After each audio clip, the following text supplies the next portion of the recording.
Welcome all. Today we will discuss editorial of the Hindu newspaper failing to perform as a constitutional court, public interest litigations, vocabulary related to article. Let's start. Failing to perform as a constitutional court, editorial is written by Ajit Prakash Shah. As per the article migrant workers को जबकि protections की बहुत ज्यादा जरूरत है, supreme court ने इन्हें ignore किया है। इंट्रोडक्शन। कोविड-19 की वजह से जो पब्लिक हेल्थ क्राइसिस हुए हैं उनसे स्ट्रगल करते हुए इंडिया कई तरह के चैलेंजेस फेस कर रहा है। सबसे serious problem migrant workers face कर रहे हैं, उनके पास वर्क नहीं है, सोर्स ऑफ इनकम नहीं है, बेसिक नेसेसिटीज यानी मूलभूत आवश्यकताओं को पूरा नहीं कर पा रहे, क्वालिटी टेस्टिंग फैसिलिटीज अवेलेबल नहीं है, ना ही प्रोटेक्टिव गियर है एंड साथ ही घर लौटने का साधन भी नहीं है। आए दिन हम सुनते हैं माइग्रेंट वर्कर्स 100 ऑफ माइल्स पैदल चले और इस प्रोसेस में बहुत से वर्कर्स की डेथ हुई। वो इंस्टीट्यूशन जिन्हें वर्कर्स के इंटरेस्ट को प्रोटेक्ट करना था, उनके द्वारा दिखाई गई उदासीनता सबसे दुखद है। सुप्रीम कोर्ट द्वारा इस बात को स्वीकारा नहीं गया कि वर्कर्स के फंडामेंटल राइट्स वायलेट हुए हैं एंड साथ ही उन्हें तब इग्नोर किया गया जब उन्हें सबसे ज्यादा प्रोटेक्शन की आवश्यकता थी। इस बात से इनकार नहीं किया जा सकता कि इस पेंडेमिक के एडवर्स कॉन्सिक्वेंसेस को कम से कम करना स्टेट की जिम्मेदारी है, लेकिन स्टेट के किसी भी बॉडी द्वारा निभाई गई ड्यूटी, चाहे वह इमरजेंसी में ही क्यों ना हो, कॉन्स्टिट्यूशन से बाउंडेड है एंड फंडामेंटल राइट्स के अधीन है। इस सिचुएशन में जुडिशरी का रोल इंपॉर्टेंट हो जाता है एज अ गार्जियन और protector. No relief for workers. इस लॉकडाउन में सिटीजंस के फंडामेंटल राइट्स टोटली वायलेट हुए हैं एंड स्पेशली उनके जो कि हेल्पलेस हैं, जैसे माइग्रेंट वर्कर्स। सुप्रीम कोर्ट ने इस सिचुएशन की पिटीशंस को सुनने की जगह या तो एडमिट करने से मना कर दिया या फिर एडजर्न कर दिया। रिलीफ ग्रांट नहीं करके कोर्ट सिटीजंस के फंडामेंटल राइट्स ऑफ जस्टिस को डिनाई कर रहा है। ऐसा करके कोर्ट ने मिलियंस ऑफ माइग्रेंट वर्कर्स को डिसअपॉइंट किया एंड एक कॉन्स्टिट्यूशनल कोर्ट की तरह परफॉर्म करने में फेल हो गया। माइग्रेंट लेबर से रिलेटेड इशू एक इंटरस्टेट इशू है एंड इसे स्टेट्स के द्वारा ही टैकल किया जाना है। माइग्रेंट वर्कर्स के सेफ रिटर्न की गारंटी कौन देगा? क्वारंटाइन में सस्टेनेंस अलाउंस कौन देगा? उनके हेल्थ इश्यूज को और फूड के अलावा उनकी बेसिक नीड्स को कौन देखेगा? कौन रेगुलर टेस्टिंग करेगा? सिर्फ सुप्रीम कोर्ट ही सेंटर पर इन मामलों की रिस्पॉन्सिबिलिटी इंपोज कर सकता है। Apex courts remarks. इन पिटिशंस को रिजेक्ट या एडजर्न करते हुए कोर्ट के द्वारा दिए गए ये रिमार्क्स क्वेश्चनेबल हैं। माइग्रेंट लेबर की कंडीशन एक पॉलिसी मैटर है एंड इसमें जुडिशियल इंटरफेरेंस की आवश्यकता नहीं है। गवर्नमेंट ने ऑलरेडी लेबरर्स को 2 टाइम्स मील प्रोवाइड कर दिए, तो अब उन्हें और क्या चाहिए? फॉर श्योर वेजेस तो नहीं चाहिए। रेलवे ट्रैक्स पर सोते हुए माइग्रेंट वर्कर्स की जो डेथ हुई है, ऐसे भयानक इंसिडेंट को अवॉइड नहीं किया जा सकता, क्योंकि ऐसे इंसिडेंट को कैसे रोका जा सकता है। लॉयर्स को भी सिर्फ रिपोर्ट्स के बेसिस पर कोर्ट में आने के लिए क्रिटिसाइज किया गया। कोर्ट ने शायद ही कभी इन फॉर्मेलिटीज पर जोर दिया हो। कोर्ट का अपस्टोलरी जुरिस्डिक्शन, जहां पिटीशन सिर्फ लेटर्स पर ही एंटरटेन कर ली जाती है, वेल नोन है। इसलिए कोर्ट का इमरजेंसी के दौरान ऐसा रिएक्शंस रूल्स और लॉ के अगेंस्ट है।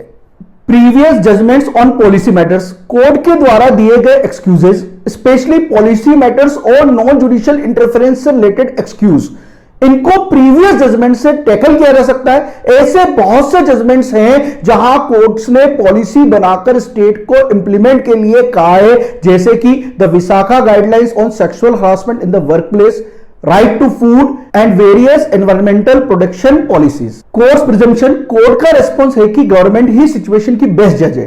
इस रेस्पॉन्स में कोर्ट की प्रिजम्पशन अनफॉर्चुनेट यानी दुर्भाग्यपूर्ण है एंड ऐसा बिलीव कर लगता है कोर्ट ये भूल गया है कि क्राइसिस के टाइम कॉन्स्टिट्यूशन साइलेंट नहीं होता है।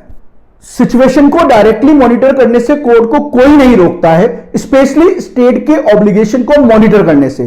कोर्ट डायरेक्टली ब्यूरोक्रेट्स को ग्राउंड लेवल पर डेटा कलेक्ट करने के डायरेक्शन दे सकता है एंड ऐसा पहले भी किया गया है। ऑब्जर्वेशंस। यह बात गहरा आघात पहुंचाती है कि कोर्ट के द्वारा सिचुएशन को हैंडल करने में दया और संवेदनशीलता नहीं दिखाई गई और ये 2 बातें ऑब्जर्वेशन में आती है। फर्स्ट, कोर्ट सिर्फ पिटिशंस को रिजेक्ट और एग्जाम ही नहीं कर रहा है, बल्कि साथ ही पिटिशनर्स को कोर्ट को अप्रोच करने से डिस्करेज भी कर रहा है, क्योंकि कोर्ट ने मान लिया है कि यह एग्जीक्यूटिव्स की रिस्पॉन्सिबिलिटी है। ऑर्डिनरीली कोर्ट को चाहिए था कि वो पिटिशनर को हाई कोर्ट जाने के लिए कहता, लेकिन यहां पर यह चॉइस भी अवेलेबल नहीं है। एक तरह से कोर्ट ने अपने डोर क्लोज कर दिए हैं। सेकंड मैटर है कोर्ट के द्वारा पब्लिक इंटरेस्ट लिटिगेशंस को ट्रीट करने का तरीका। Public interest litigation that is जनहित याचिका का ऑब्जेक्ट पुअर, एक्सप्लॉइटेड और वीक पर्संस के राइट को प्रोटेक्ट करना है, एंड पब्लिक में से कोई भी मेंबर इस संबंध में इनके बिहाफ पर डायरेक्शंस या रिलीफ के लिए रिक्वेस्ट कर सकता है। पीआईएल का कंसेप्ट नॉन एडवर्सरियल है, मीन सब एक ही तरफ है एंड कोई अपोजिट पार्टी नहीं है, लेकिन कोर्ट इन पीआईएल को ऐसे ट्रीट कर रहा है जैसे ये गवर्नमेंट के अगेंस्ट हो। रोल ऑफ हाई कोर्ट्स, इस स्टेज पर कुछ हाई कोर्ट्स ने शानदार रोल प्ले किया, बावजूद इसके कि इन्हें गवर्नमेंट द्वारा यह कहकर डिस्करेज किया गया कि सुप्रीम कोर्ट इंटरफेयर नहीं कर रहा है, तो हाई कोर्ट्स को भी इंटरफेयर नहीं करना चाहिए। कम से कम 4 हाई कोर्ट्स ने, that is Karnataka, Madras, Andhra Pradesh and Gujarat high courts ने माइग्रेंट्स के राइट से रिलेटेड क्वेश्चंस करना शुरू कर दिए हैं। कंक्लूजन, आज हम अपने आप को एक ऐसे सुप्रीम कोर्ट के साथ पाते हैं जिसके पास $1 बिलियन क्रिकेट एडमिनिस्ट्रेशन और हाई प्रोफाइल जर्नलिस्ट के कंप्लेंट सुनने के लिए तो टाइम है, लेकिन मिलियंस ऑफ माइग्रेंट वर्कर्स जिनके पास ना प्रोफाइल है ना ही मनी है, उनकी डिफिकल्टीज और सिचुएशन को सुनने के लिए टाइम नहीं है। यही समय है जब एपेक्स कोर्ट को चाहिए कि वह गवर्नमेंट द्वारा बनाई गई स्टोरी को अवॉइड करे और इस डिजास्टरस सिचुएशन में इंटरवेन करे। एडिटोरियल एनालिसिस यहीं एंड होता है। अब हम डिस्कस करते हैं public interest litigation.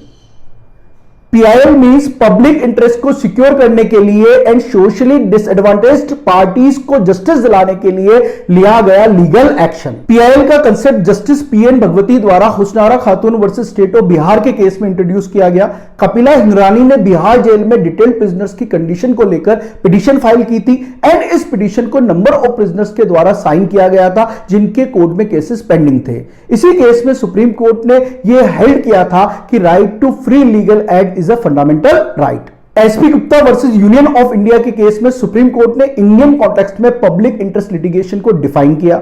Article 39A के प्रिंसिपल्स के अकॉर्डिंग सोशल जस्टिस को लॉ की हेल्प से प्रोटेक्ट एंड डिलीवर करने के लिए पब्लिक इंटरेस्ट लिटिगेशन एक करेक्ट मीडियम है। पब्लिक इंटरेस्ट लिटिगेशन पार्ट 3 में mention right to equality, life and personality को एक वाइडर डिस्क्रिप्शन देते हैं। पब्लिक इंटरेस्ट लिटिगेशन के माध्यम से पब्लिक या कोई भी पर्सन हेल्पलेस या एक्सप्लॉइटेड क्लास के लिए रेमेडी रिक्वेस्ट कर सकता है। PIL central government, state government, municipal authority के अगेंस्ट फाइल की जा सकती है, लेकिन ये प्राइवेट पर्सन के अगेंस्ट फाइल नहीं की जा सकती। लेकिन किसी प्राइवेट पर्सन को स्टेट अथॉरिटी की सैंक्शन से एज अ रेस्पोंडेंट इंक्लूड किया जा सकता है। कोई भी सिटीजन पब्लिक केस फाइल कर सकता है in Supreme Court under article 32 of the Indian constitution, जिसे सुप्रीम कोर्ट का रिट जुरिस्डिक्शन कहा जाता है। In the High Court under article 226 of the Indian constitution, जिसे हाई कोर्ट का रिट जुरिस्डिक्शन कहा जाता है, और under section 133 of the criminal procedure code में मजिस्ट्रेट के सामने, जो पब्लिक न्यूसेंस से रिलेटेड है। अब वोकेबलरी सेक्शन में हम डिस्कस करते हैं वर्ड एंड मीनिंग्स जो आर्टिकल्स में यूज किए गए। ग्रेपल मींस स्ट्रगल और फाइट, जैसे कि कोरोना वायरस से इंडिया ग्रेपल कर रहा है यानी स्ट्रगल या फाइट कर रहा है। एक्यूट का मतलब है सीरियस, अपैथी मींस अनकंसर्न, जिसे कि हम इस कह सकते हैं उदासीनता। एस्कॉन्स मींस सेटल्ड पोजीशन या सीट। बेहो, जिसे हम ड्यूटी और रेस्पॉन्सिबिलिटी कहते हैं।